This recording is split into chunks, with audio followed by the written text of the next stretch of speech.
What should the Buffalo Sabres and their fans expect in what we think will be a wild season for them?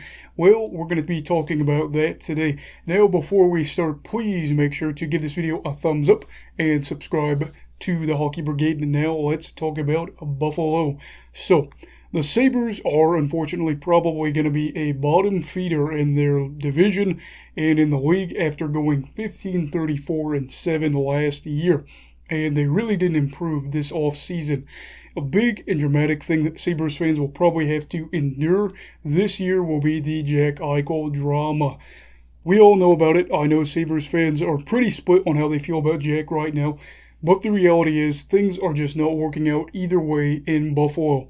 Now, Eichel probably does need surgery. That seems to be something that everybody kind of understands or accepts. And the Sabres just won't budge about it, which means there's going to be a standoff that just keeps getting worse and worse compared to what we've even seen in the offseason. Now, it seems like things might be getting better in terms of a trade happening soon, but we'll see. And the problem is, hockey starts in just a few days, and Eichel's not going to be ready to play, as the surgery would sideline him for, I believe, 4 to 6 months. And that's a big problem here, so expect a lot of rumors and hypotheticals to swirl around him and the team as we wait for him to be traded inevitably. Where he'll get traded to, I really couldn't tell you, but at the moment, anytime you turn on a Sabres game, we know exactly what's going to happen. We know that the Sabres are going to, that's just going to be a part of what's going on this year. And I expect them to be worse because when you lose your best player, who is a top 10 player in the league, my honest opinion there, you're just going to be worse overall, and they are probably going to struggle maybe even more than last year. Tough to say because they did have that 18-game losing streak, but in general, this roster looks a little rough. Even with Eichel playing for the Sabres, they never made the playoffs, and they weren't world beaters, and this team probably wouldn't be any different, which stinks because I really feel bad for Sabres fans. We've talked about it before on the channel. You know, you've got a great fan base that has supported this team through thick and thin, and I really feel bad for this fan base because they are doing as much as they can.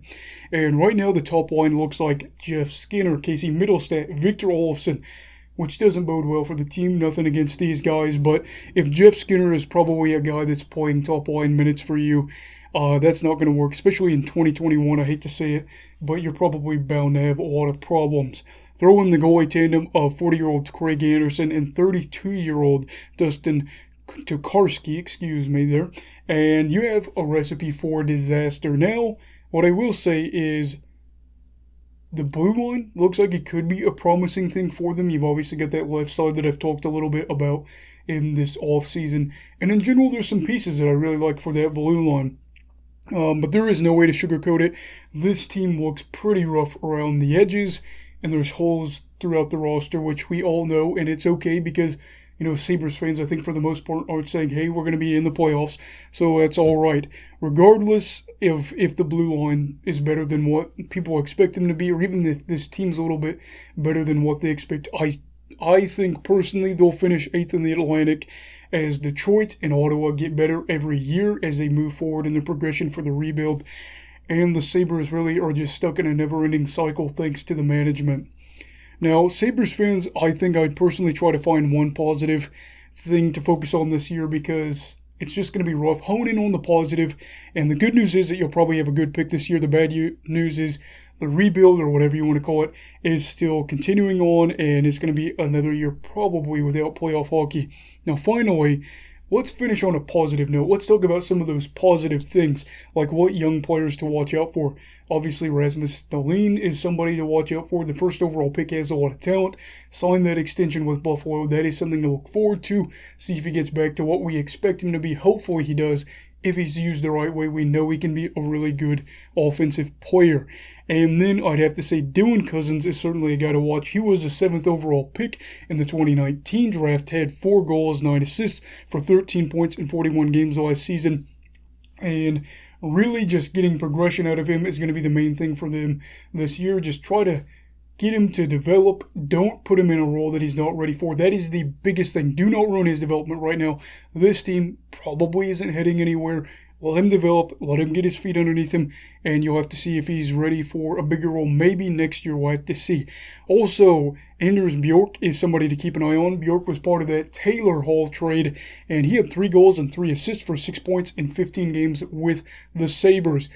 Hopefully he can do well for Buffalo, because a lot of people said the return for the Sabres in that whole trade was weak, and they could really use a feel-good story. And maybe he will produce more than he did in Boston, I imagine he would, because he had about 12.5 minutes per night with the Bruins compared to 17 minutes per night with the Sabres. I think his point total, stuff like that will go up. Will his value go up? We'll have to see. Tough to say there. But if he can get on a bigger role for this team, that would be huge, considering all the stuff that happened with the Hall news. And there's other players we could talk about as well, but I'd say I just wanted to focus in on some of those guys and see what they're doing. So, how dysfunctional do I see this season being in Buffalo? Very, very, very dysfunctional, and it might be worse the next year. We'll have to see, because of the team's poor play, the Eichel drama, like I mentioned earlier in this video. But whatever Kevin Adams does, this is the biggest thing for this season. Do not screw up the Jack Eichel trade. This is the biggest thing that has happened to this franchise in years.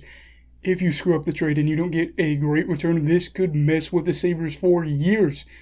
And that's terrifying, to think that this trade hangs in the balance of the Sabres progressing forward or being stuck in this cycle of not even mediocrity, but just suffering and agony. So for now, Sabres fans, focus on the positive. The season continues on, but I'm sure you're used to the agony and the suffering. Focus on the good stuff, and let's hope that they can play the best they can. I'll be rooting for you guys. Keep up the support. You guys are amazing, and let me know how dysfunctional Buffalo season will be down below, because I think it could be pretty rough.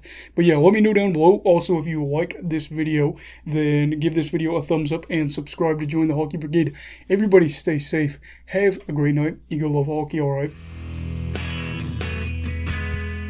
Goodbye, Brigadiers and Brigadettes. This is your captain signing off. Have a great night.